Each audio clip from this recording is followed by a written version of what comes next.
My name is Jessica Harper. I am 30 years old.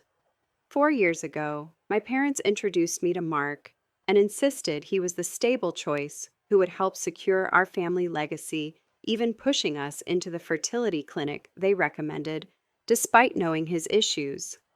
Now 6 months pregnant, I'm in the emergency room in suburban Cleveland after a scary bleeding episode when Dr. Natalie Brooks pulled me aside with proof that my parents and Mark paid the clinic staff $40,000 to switch the samples and set up a trap using the prenup and my grandmother's $1,800,000 trust to claim everything for themselves. The room spun as the truth sank in that my own parents had been playing a long game to take my future. But I looked the doctor in the eye and said I was ready to expose every lie they had ever told.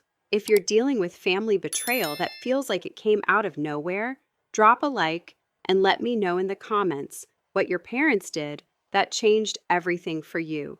It really helps to know I'm not the only one. The doctor kept her voice low behind the curtain while the monitor beeped steadily beside me. She slid printed records across the small tray table, her finger tracing the payment trail that led straight back to accounts my parents controlled. They had known about my husband's infertility long before we ever walked into that clinic. They had arranged the donor switch themselves so they could later demand a DNA test and accuse me of infidelity, triggering clauses in the family trust that would redirect the money and the old house straight to my older brother. The baby was never about me becoming a mother. It was about them gaining leverage they had wanted for years. I sat there feeling my whole body turn cold. My mother and my father had spent years acting like they were just overprotective, but this was something else entirely. This was calculated. Dr. Natalie Brooks squeezed my hand and said her colleague, Laura Simmons, the nurse who had been paid off, was willing to talk if I wanted proof that would hold up in court. I nodded, barely able to speak, and asked her to call my best friend, Amanda Lopez. Amanda showed up 20 minutes later, still wearing her work scrubs from the hospital shift, and listened while I whispered the whole thing through tears I could not hold back. Her face went white, but she did not hesitate for a second.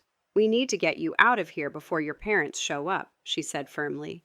"This is bigger than we thought, and you cannot face them alone right now."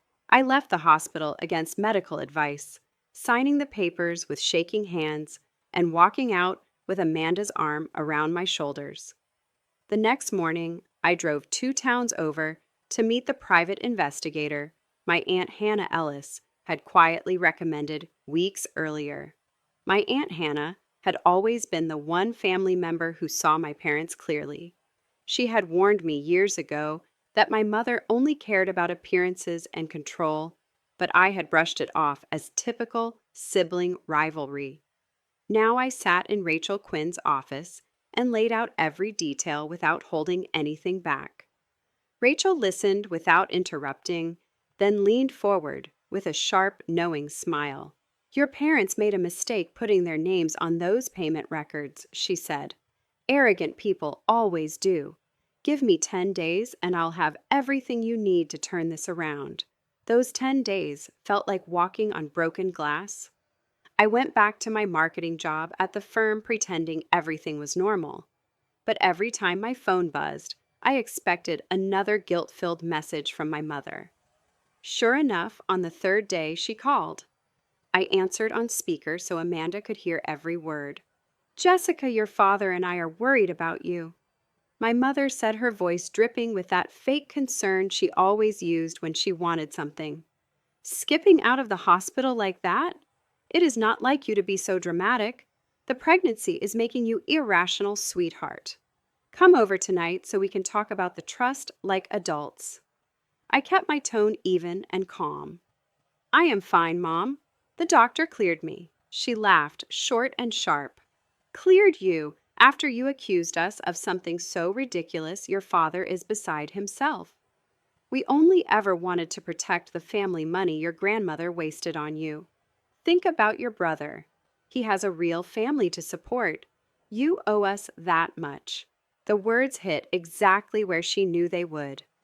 Guilt obligation, the same emotional leash she had used since I was a child. I hung up before I could say something I would regret, but my hands were shaking for the rest of the afternoon. That night, I met with my lawyer, Megan Foster, the one my Aunt Hannah had connected me to earlier that week. Megan reviewed the copies Dr. Natalie Brooks had given me and whistled low under her breath. "This is fraud, conspiracy, and intent to defraud a trust," she said. "We have a strong case, but your parents are going to fight dirty. They already reached out to me pretending to be concerned parents. They want a meeting with you tomorrow to clear the air." I agreed to the meeting, but only after Rachel Quinn slipped me a small recorder and told me to keep it running no matter what. The next afternoon, I sat across from my mother and my father in a quiet coffee shop near their house. My mother looked perfectly put together, pearls and all, while my father stared at his coffee like he wished he were anywhere else. But he still backed her up the second she started speaking. "Jessica, this paranoia has to stop," my mother said, leaning in with that tight smile she used when she felt challenged. "We know the pregnancy hormones are making you see monsters everywhere, but accusing us of switching samples. That is insane. Your husband, Mark, is worried sick. He says you have been distant ever since the doctor visit. If you keep this up, people will start to question whether you are fit to be a mother at all." My father cleared his throat loudly and leaned forward, his face flushing red. "Your mother is only trying to help. We built this family. Do not throw it away over some misunderstanding." I felt the old pull the years of being told I was difficult and ungrateful, the one who never quite measured up to my brother. But this time, I remembered the folder in my bag.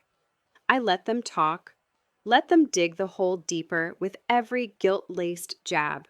And when my mother finally said, "Sign the trust amendment, or we will have no choice but to tell everyone how unstable you have become," I pressed record in my pocket and stood up. "You already made your choice 4 years ago," I said quietly. "Now it is my turn." I walked out before either of them could answer heart-hammering, but for the first time in months, I felt something solid under my feet. Rachel Quinn called me that evening, with more pieces falling into place. She had tracked the donor, Alex Thompson, who confirmed my parents had paid him directly and told him it was a private family arrangement. She had also found Stephanie Grant, a woman my parents had targeted 5 years earlier with a similar scheme before I even met Mark. Stephanie was ready to give a full statement. The net was closing, but my mother was not finished. Late that night, my phone lit up with a text from her. "Family dinner tomorrow. Your brother will be there. Do not make us come get you." I stared at the screen and felt the trap tightening, but I also felt the first real crack in their perfect plan.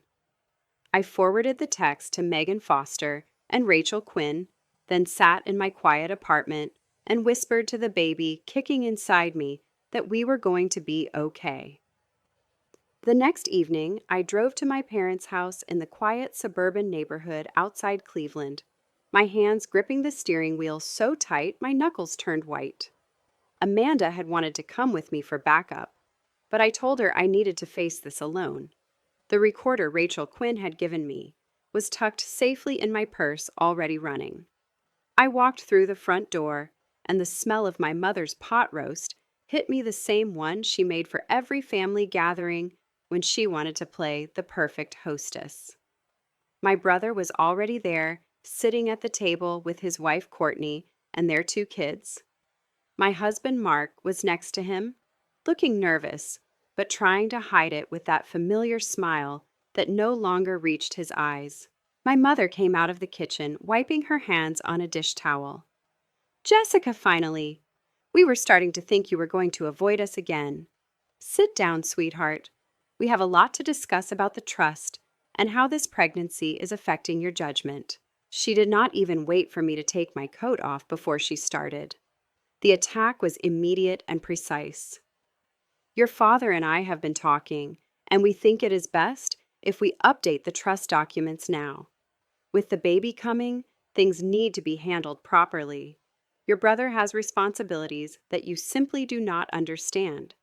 He is the one who stayed close and built a real family here. You were always the one chasing your little marketing career, never thinking about what the family needed. My father cleared his throat and leaned forward. Your mother is right about one thing. We cannot have you making reckless decisions that jeopardize everything your grandmother worked for. We had to step in at the clinic because you and Mark were never going to make it on your own. It was for the family's sake. His words surprised me.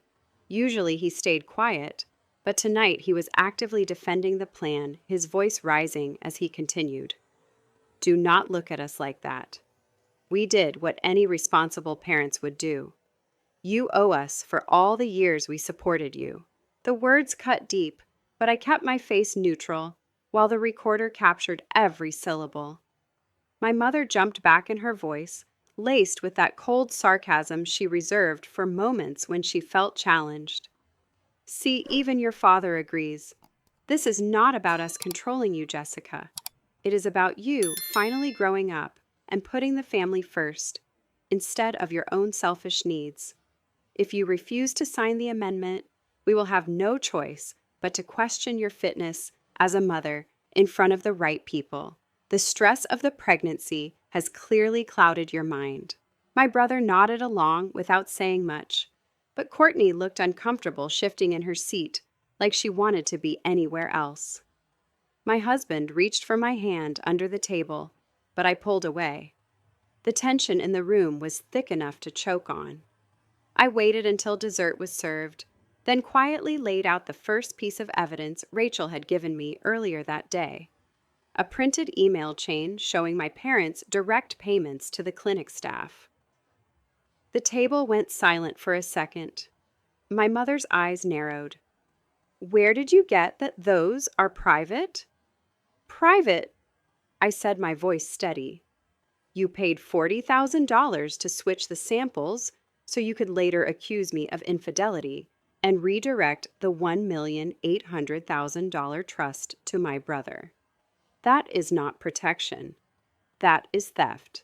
My father slammed his hand on the table, his reaction shifting from defensive to angry. You ungrateful girl. After everything we have done, we built this for all of us, not just you and your independent streak. The dinner had turned into the exact confrontation I had feared, but I was ready. Halfway through, my phone buzzed with a text from Rachel Quinn. New development. Stephanie Grant has video from 5 years ago. Call me immediately after. I excused myself to the bathroom and made the call. Rachel's voice was urgent. They tried the same thing with her. Full proof of pattern. The prosecutor is interested. When I returned to the table, my mother was whispering to my father. I sat down and said calmly, I know about Stephanie Grant too. This is not the first time you have done this. The look on my mother's face was pure shock mixed with rage. You have no idea what you are starting, Jessica. But I did. And as I left that house that night, the baby kicking harder than ever, I knew the war was just beginning. One wrong move from them now could bring everything crashing down. The drive home from my parents' house that night felt endless.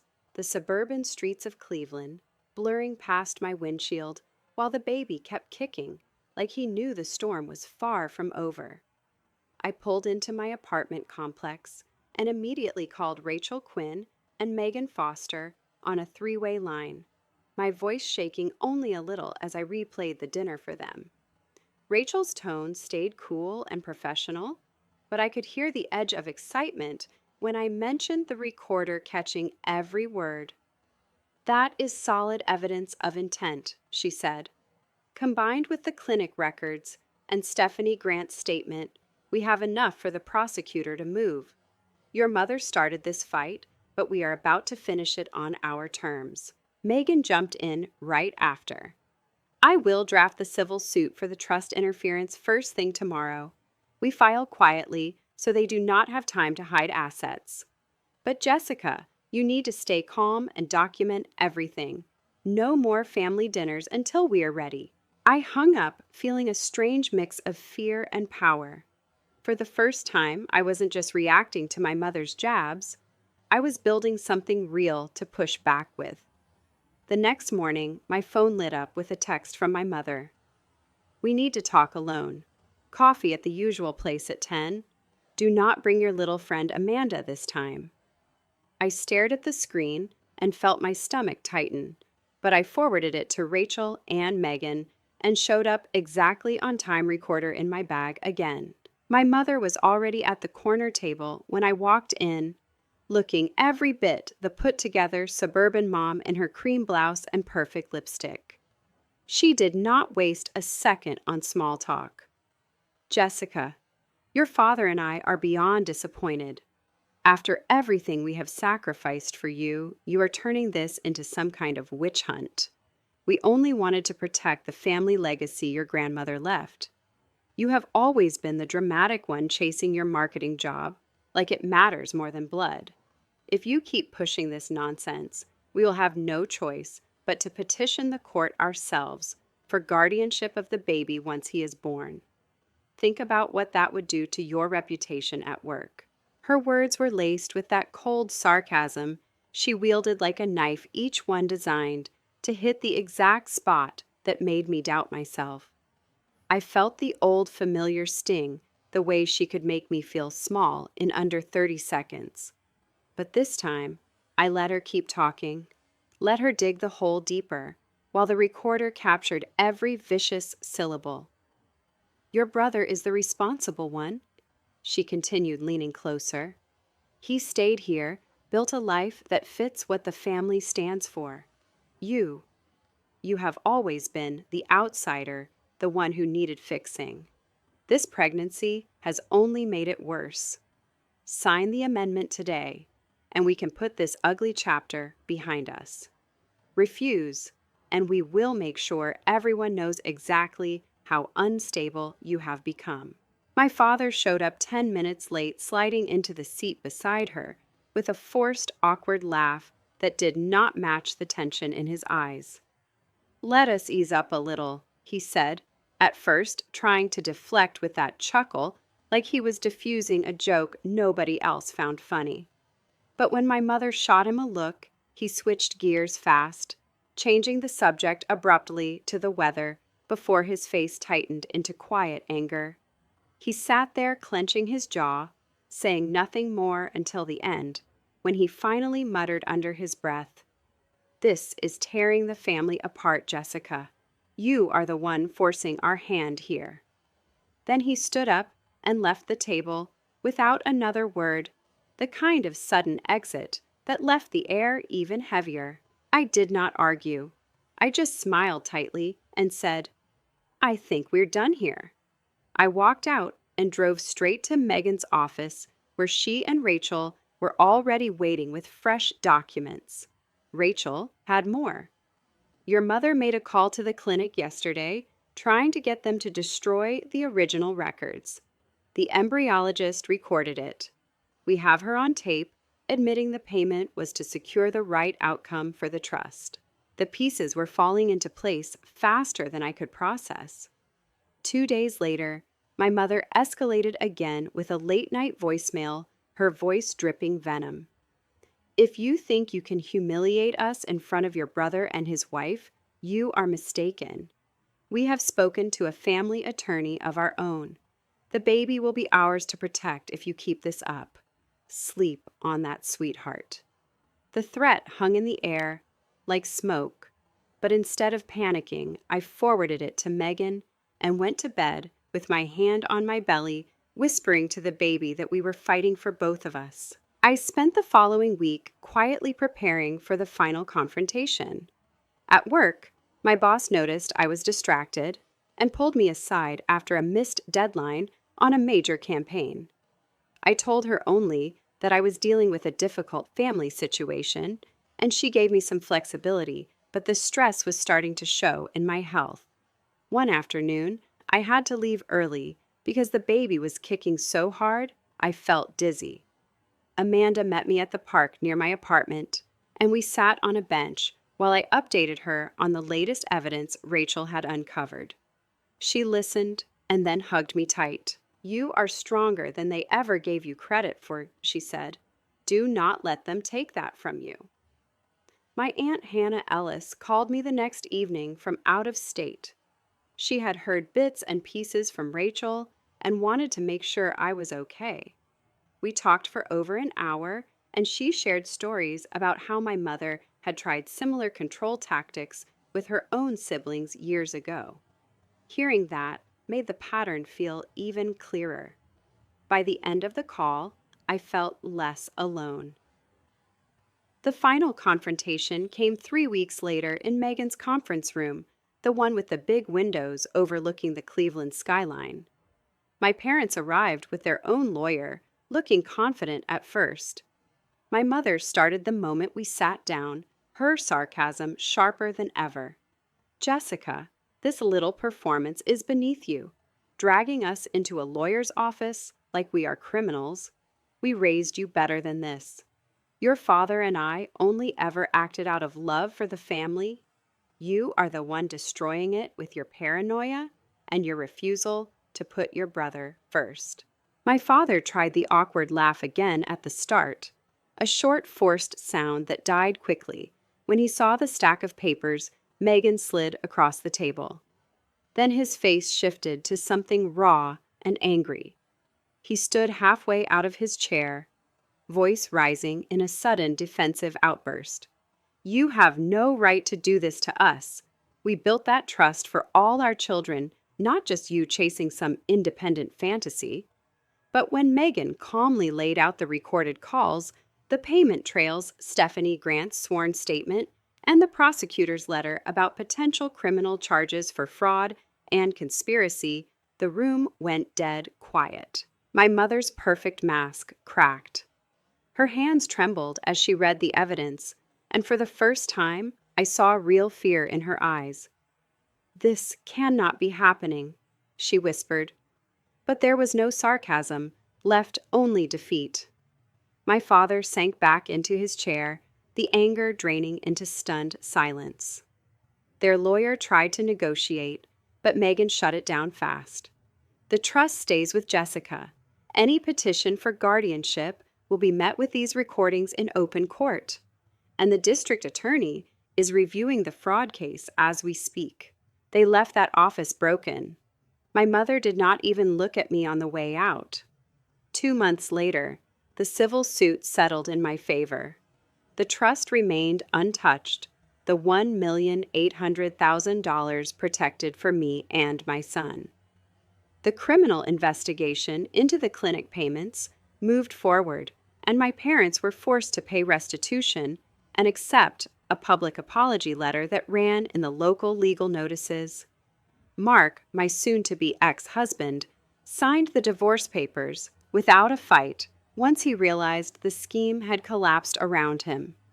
He moved out quietly, and I have not heard from him since. My son was born healthy on a crisp fall morning, 6 pounds, 9 ounces of perfect innocence, who knew nothing of the war that had raged around him. Amanda was in the delivery room with me along with my Aunt Hannah, who had flown in from out of state. My brother reached out a few weeks later, awkward and apologetic, but I kept the conversation short. Some bridges were burned beyond repair. My mother and my father never met their grandson in person.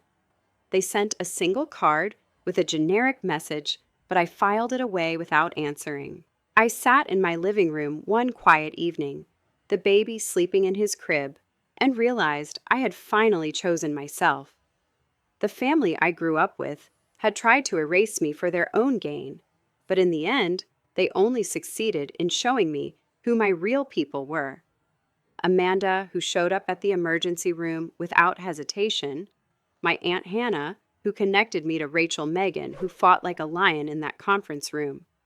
Family was not the blood they tried to control. It was the hands that held me up when everything else fell apart. I never expected my own parents to go this far, but walking away with my son and my freedom felt like the clearest victory I had ever known. The lies they built crumbled, and I stood taller in the rubble. Thank you for listening to my story. It still feels raw saying it out loud, but sharing it reminds me I am not alone. If you have ever had your parents try to rewrite your life for their own benefit, tell me in the comments what you did to take your power back. Your stories give me strength.